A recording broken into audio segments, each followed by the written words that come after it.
నందమూరి కళ్యాణ్ రాము మరియు ప్రసాద్ చిలకలూరి నటించినటువంటి లేటెస్ట్ మూవీనే అర్జున్ సన్ ఆఫ్ వైజయంతి. అయితే ఈ యొక్క చిత్రము 2 రోజుల కలెక్షన్లు గమనిస్తే మటుకు 7 కోట్లకు పైగా షేర్ కలెక్షన్లు, 10 కోట్లకు పైగా గ్రాస్ కలెక్షన్లు సాధించింది.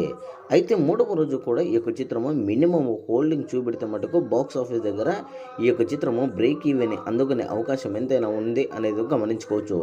అయితే ఈ యొక్క చిత్రము ఆదివారం కూడా మినిమము అట్లీస్ట్ 2 కోట్లకు పైగా షేర్ కలెక్షన్లు, 4.5 కోట్లకు పైగా గ్రాస్ కలెక్షన్లో రాబడితే మటుకు ఈ యొక్క సినిమా డెఫినెట్లీగా బ్రేక్ ఈవెన్ అయ్యే అవకాశం ఉంటుంది.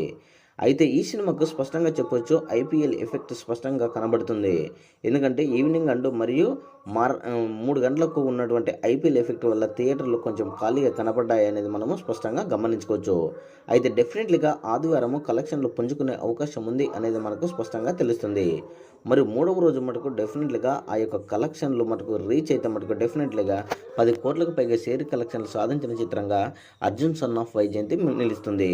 మరి మూడవ రోజు మటుకు ఎన్ని కలెక్షన్లు రాబడుతుందో అనేది మీ యొక్క అభిప్రాయాన్ని కామెంట్ సెక్షన్ తెలియజేయండి.